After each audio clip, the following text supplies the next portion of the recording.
Mindspace is a charity in Stamford. We're here to support people with their well-being, and what that means is the everyday stresses of everyday life.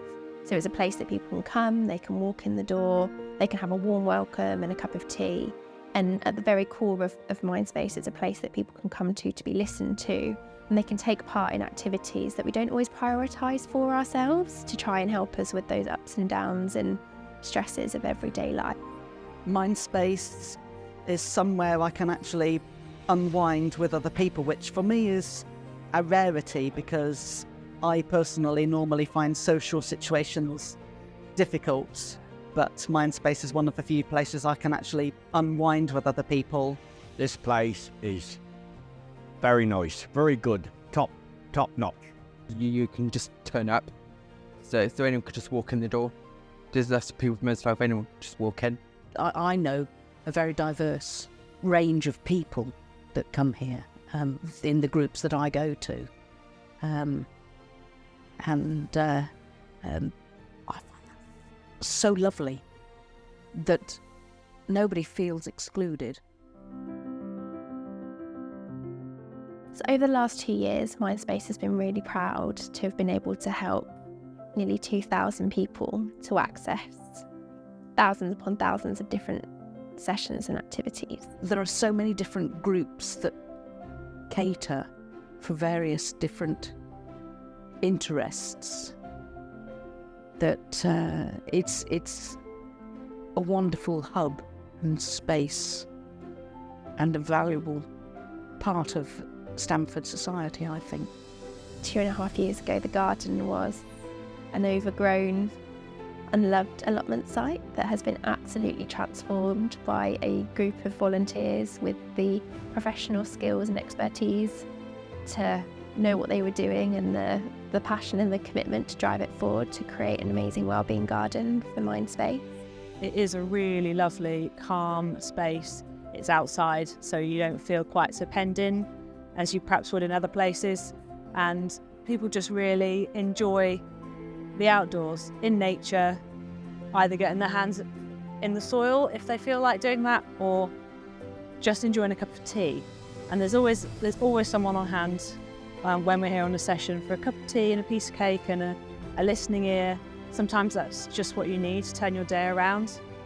And then others really enjoy learning about how to grow some vegetables or how to do some pruning. You know, they just come along to find out new things about gardening.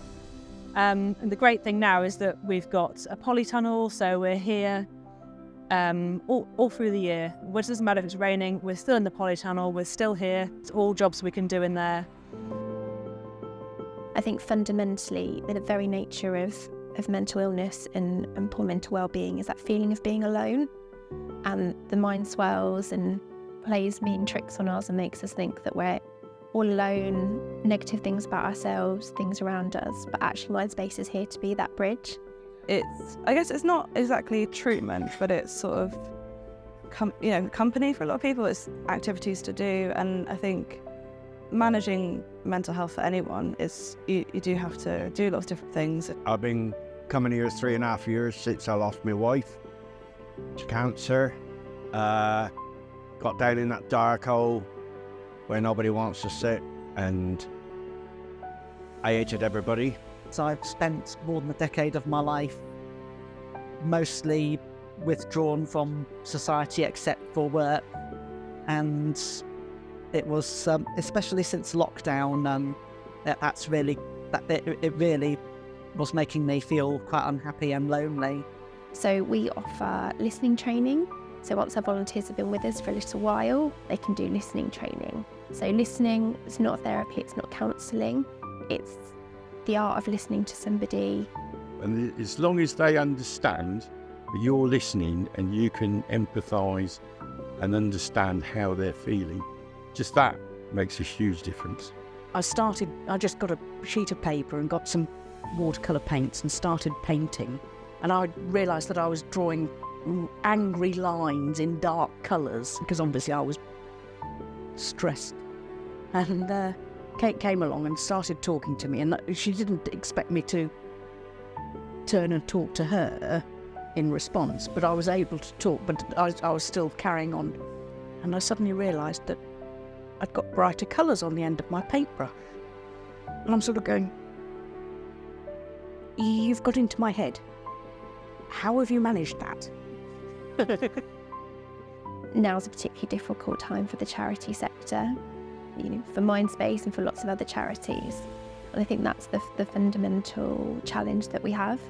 How do we keep the door open? How do we keep our staff? How do we train as many listeners as possible? It's all those kind of fundamental things that cost money.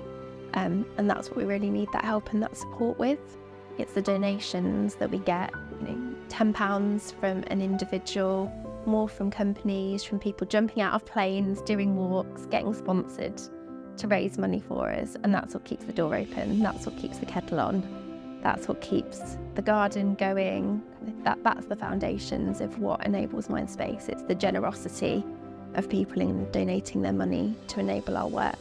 Sometimes when I'm feeling down, like today, for instance, that they're really good at listening to your worries and that nobody judges you and that they're really good at helping to lift your spirits, and you soon get back to enjoying life again.